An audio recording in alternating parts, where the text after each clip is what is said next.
Hello kids, स्वागत है आप सभी का मेरे यूट्यूब चैनल स्टडी विद लता शर्मा पर। बच्चों, आज मैं आपके लिए फायरफ्लाई इंग्लिश रीडर की मेन कोर्स बुक है। ये है पार्ट 4 यानी क्लास 4 की बुक है, जिसमें चैप्टर 6 है माय अर्ली होम। ये आज मैं आपको एक्सप्लेन करने जा रही हूँ, तो आप सभी इस वीडियो को केयरफुली देखिएगा। The first place that I can well remember was a large pleasant meadow with a pond of clear water in it. पहला स्थान जो मुझे याद आ रहा है या मुझे याद था वो था एक शांत घास का मैदान जो कि एक साफ पानी की झील के पास में था। Some shady trees leaned over it and rushes and water lilies grew at the deep end. वहाँ पर कुछ छायादार पेड़ थे जो उसे घेरे हुए थे। वहाँ पर वाटर लिलीज मतलब उस साफ पॉन्ड में जो वाटर लिलीज यानी कमल के फूल को यहाँ पर कहा गया है, जो वहां पर खिले हुए थे और बहुत ही सुंदर दृश्य था। Over the hedge on one side we looked into the प्लोडेड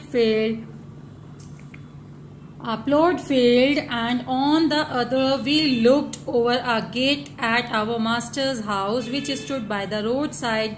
At the top of the meadow was a grove of fir trees, and at the bottom a running brook overhung by a steep bank.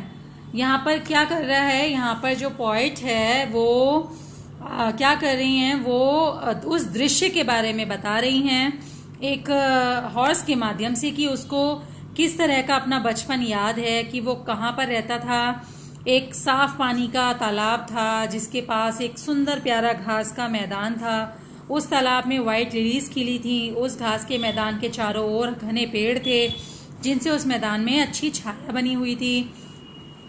वहीं से खड़े होकर अगर आप देखो तो एक जुते हुए मैदान के पास, यानी एक अच्छा खेती योग्य मैदान है, उसके पास अगर आप देखो तो थोड़ा सा दूसरी साइड में एक गेट है जो कि हमारे मालिक का घर है।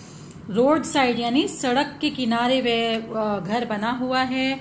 और सड़क के दूसरी तरफ अगर आप देखो तो यहाँ पर क्या है, घास के मैदान के किनारे से होते हुए ग्रोव ऑफ फर ट्रीज यानी कि फर के पेड़ों का एक समूह है, एक छोटा सा जंगल टाइप का है, ठीक है। और अगर बॉटम नीचे की तरफ आप देखते हो तो नीचे आपको क्या दिखाई देता है, एक brook overhung by a steep bank, मतलब एक थोड़ा उथला हुआ ऊंचा किनारा है जिसके नीचे से एक झरना बह रहा है। ओके, यानी एक प्रकृति का जो नजारा है ये उसके बारे में आपसे बात बता रहे हैं, ठीक है। कि पॉइंट कहना चाह रही है कि कितने सुंदर लोकेशन है जहां पर ये हॉर्स ने अपना बचपन बिताया है। Okay, While I was young, I lived upon my mother's milk as I could not eat grass. जब मैं छोटा था तो मैं मेरी माता का दूध पीता था क्योंकि मैं घास खाने योग्य नहीं था। In the daytime, I ran by her side and night I lay down by close by her. ये कह रहे हैं in the daytime I ran by her side. दिन में मैं अपनी माता के पीछे पीछे दौड़ता रहता था और रात में I lay down close by her, उनके नजदीक चिपक कर सो जाता था। When it was hot, we used to stand by the pond in the shade of the trees, and when it was cold, we had a nice warm shade near the grove.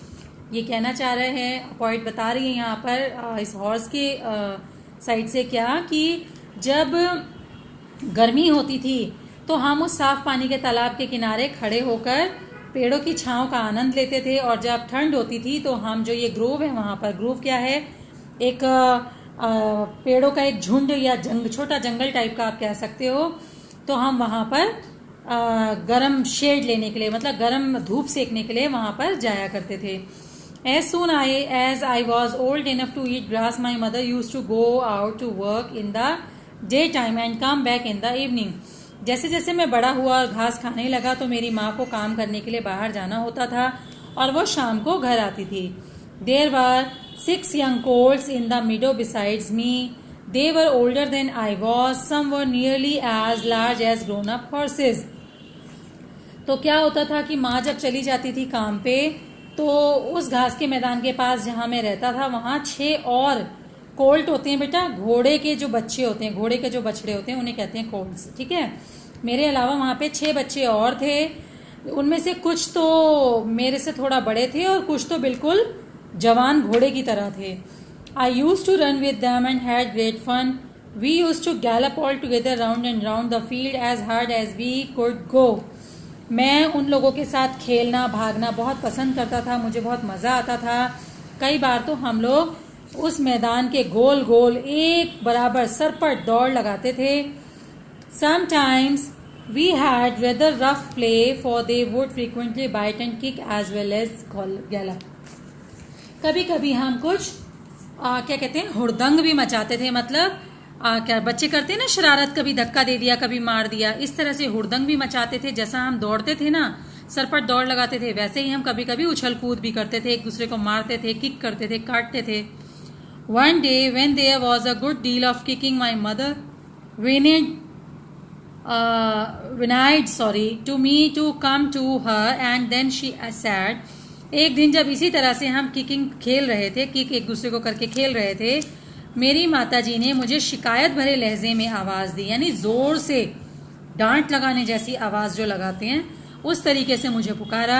I wish you to pay attention to what I am going to say to you, और बोली कि मैं उम्मीद करती हूं कि मैं तुमसे जो कहने जा रही हूं तुम उसे ध्यान से सुनोगे।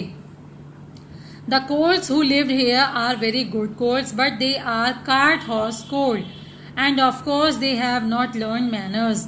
ये जो घोड़े के बच्चे हैं यहाँ पर, ये बच्चे अच्छे बच्चे हैं, लेकिन ये सभी कौन से घोड़े, कौन सी ब्रीड के घोड़े हैं? जो बग्घी खींचने के काम में आते हैं, ठीक है। तो मैं निश्चित तौर पे कह सकती हूँ कि इनको मैनर्स नहीं सिखाए गए हैं। You have been well bred and well born, your father has a great name in these parts and your grandfather won the cup 2 years at the new market races. तुम एक अच्छी नस्ल के, अच्छे घर में, अच्छे कुल में जन्मे घोड़े हो। तुम्हें तुम्हारे पिताजी जो हैं उनका अपने इस इलाके में बहुत नाम है, यहाँ तक कि तुम्हारे दादाजी ने तो न्यू मार्केट रेसेस में 2 बार कप भी जीता है। 2 साल में जो कंपटीशन हुए उनमें कप भी जीता है। Your grandmother had the sweetest temper of any horse I ever knew and I think you have never seen me kick or bite. तुम्हारी दादी जो थी, घोड़े की माँ घोड़े से कह रही है, उस घोड़े के बच्चे से, जो तुम्हारी दादी थी वो बहुत ही शांत स्वभाव की घोड़ी थी, जैसा कि मैं जानती हूँ, और तुमने क्या कभी मुझे किक करते या बाइट करते देखा है?